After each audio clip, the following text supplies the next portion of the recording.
How's it going, everyone? Welcome back to Wasteland Workshop. So, this is Sanctuary. I totally demolished my entire setup and started anew with basically just Wasteland Workshop stuff. So let's go ahead and take a look. So I made up my water pump there with a fusion generator, which is pumping out tons of shit.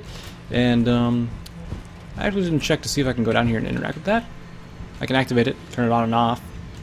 That's about all. But, yeah, we'll get to that in a second. But, yeah, this is a concrete structure here. And let's go take a look at the inside of it, shall we? Yeah, so I put some beds here for all my settlers to deal with. You'll see I have some of the spotlights and the fancy little torch thingies there that are lighting up. Those little spotlights don't do too much in the way of brightening stuff up, so they're kind of just decoration, you know. Here I got my crop area, but specifically, let me find it, is this thing, the planter, which holds, it basically holds 4 mutafruits, and in size, it depends upon what you can fit in there. Here's some oil lamps. They basically stay on permanently, which is, that one's freaking the fuck out. You see that over there? Yeah, it's freaking the fuck out. Regardless, they stay on permanently, so that's a good source. I got some lanterns here to light up the crop area. Very nice stuff, I got to say. Next up, these things. These are the oversized Nixie tubes, and I set them to 2016 here. Just 4 of them. They're powered, but they don't actually take power. It's just one of those things that have to be plugged in, you know. And if we switch, we can actually, if we activate it, it switches between the numbers here. So if you want to spell out a certain thing, or number out a certain thing with these, you can go ahead and do that. But yeah, I just went 2016, because that's the year! This light. If you remember, there was a cycling light option, and this is specifically what it does. It's like a, it's like one of those colored tiles, those squares, the light things. I can't remember the name, hold on. It is like one of, miscellaneous, it's like one of these, the light boxes, except it is in a light form and actually illuminates the area in that kind of a glow. So it's better than light boxes if you want to light stuff up with that specific color. You can change it using a terminal that's linked to it, all that kind of good stuff. These little things here, these are the cute little motherfuckers. They're actually glowing white, but it's bright out so you can't tell. You can basically spell stuff with it. It's really hard, I found out, to work with these. Like the other light boxes, if you thought those were hard, these are a little bit more complicated. It takes a lot of concentration and work to even spell out high. But yeah, the last one on the bottom there, yeah, I fucking missed that. Fucking wires. Anyhow, got some laser turrets up there. Got that stuff. But let's take a look at my structure here, so I can tell you all about building with concrete. Yeah, because that's kind of important. And actually, I really like it. So here I have some neon, and the neon really kind of interesting. So all you gotta do is put it on the wall. It works like normal lights, where you put it on the wall and it just lights up, as long as there's power to the building area. So I spelled out my name there, Plague and Shiki. What I found was really awesome is that it actually snaps together, so you don't have to worry about like weird placement stuff. So if we go to the neon and we go to like A, see, you can see it like starts snapping below the letters in like a square grid format, which is really nice. I like that. Although if you're trying to be weird with them, it's not gonna let you do that unless you go a little bit further away there, you see. But yeah, and then these, if we look here, we can see that you can like overlap them like oddly and make like interesting kind of designs like that if you want to. So I mean, it's like they're all kind of, there's a 0, 2 question marks, and 2 C's right there. That's what those are. And then there's a 1 and a 0 here, kind of overlapping each other, so you can kind of like make interesting designs. I mean, it'd be interesting to see what kind of people come up with them. Here's one of these lights. Here's another type of light, and then there's one more type of light over here that I put down. And those are some different lights. These apparently aren't on because I don't have power to them. That sucks. Here are some of the trophies. You got the bug thing, which it's vibrating. That's why the eyes are being all weird like that. Here's the bloodsucker thing and the ghoul.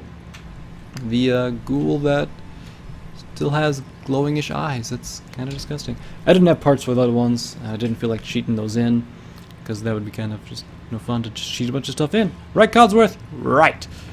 But now, let's take a look at the building structures here, the cement walls, the curved ones, the half slabs, and the little pillar things. So, as you can see, I have 3 little pillars here.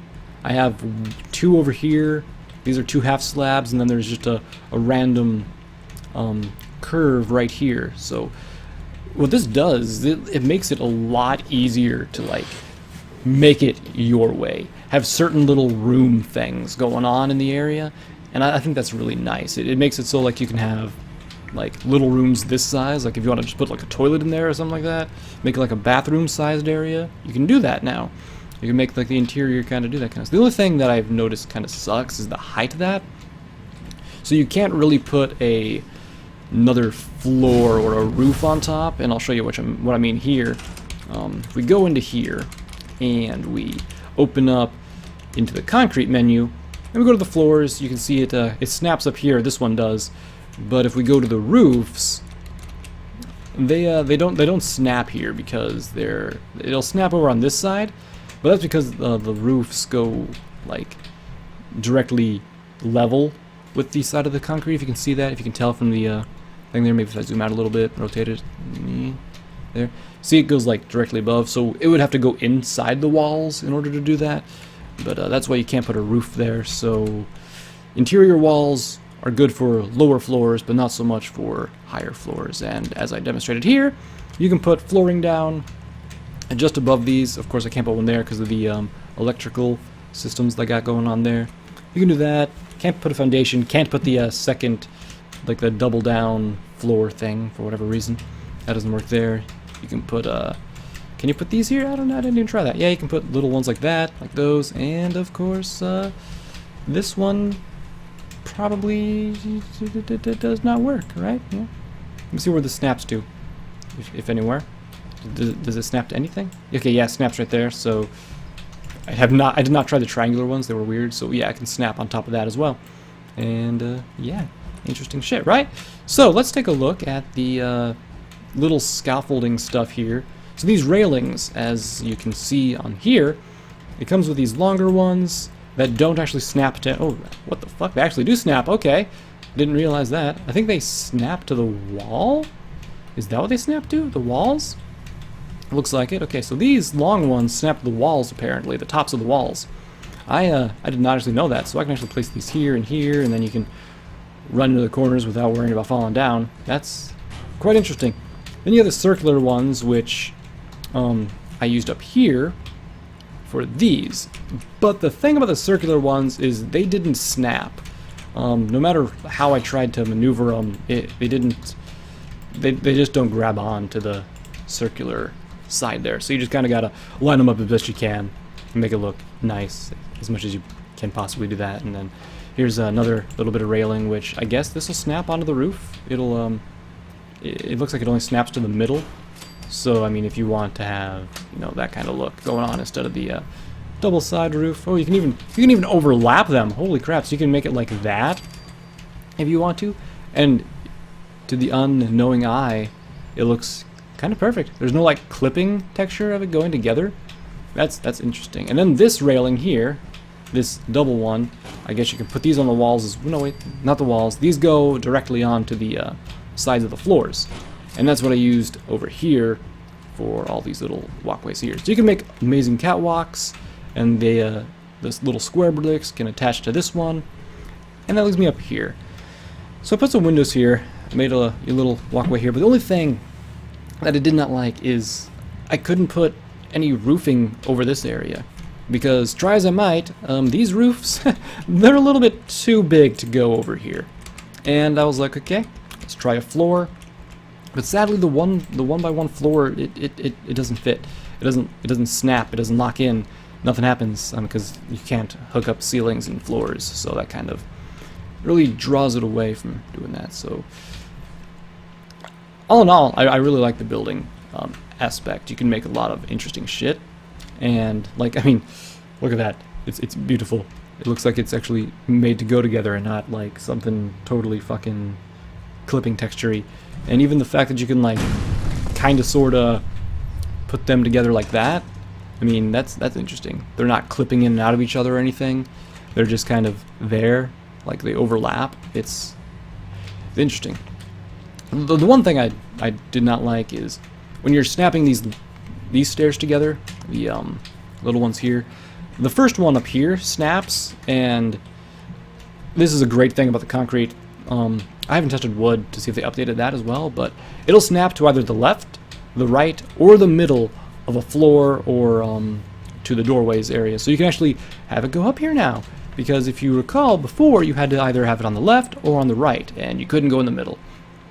But now, bam, simple as that. And the ladders here work the same way, or not the ladders, the stairs there, but you can't snap another one of these to another one of those and have that work.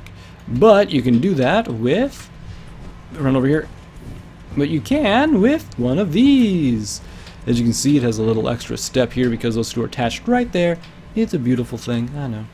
And then I have some of those other street lamps that you can find here.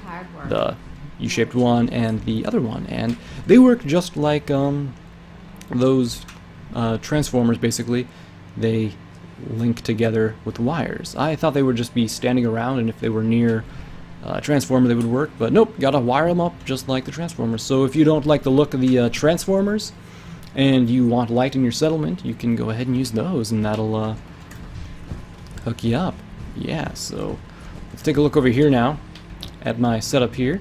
So this is where I plan to have my fights at. As you can see, I have behind the doors there, there's platforms for the blue team and the red team behind those doors, and those two are currently on them. I think you can only have one person per platform set at the moment. I tried setting more, but it looks like it just switches off and whatnot. I have some traps set. For some reason, all those guys went in there, even though the doors were locked and closed. I don't know how they got in there. Probably because I destroyed some of the sanctuary buildings that were not supposed to be destroyed. But I digress. So you need to stop it. But this is the quitting time siren. This is what it does. It does that. And I don't know exactly what it does. It's supposed to relax villagers. I don't know if it stops them from killing each other, or no, Codsworth, no, I don't. Okay. Then you can turn it off. I put some switches here. You've seen switches. And then these are just labels for what they do. So, before we get into that, though, we got to talk about the traps, of course. One of the final things to talk about here. So, the traps work like this. This is a trap put down. You have chems inside for the raiders, because stuff. I got some mirelurks here, some gunners, and a dog. And they start open, and you either have to go away from your settlement, or you have to sleep for it to work. I slept for about 30 hours, and captured these 3 out of 4, so stuff. It also says that it increases the rate at which you will be attacked by hostiles when you have captured creatures and stuff, but all you gotta do is cut off power and it'll open the cages. But we're gonna cover that in I believe the next video.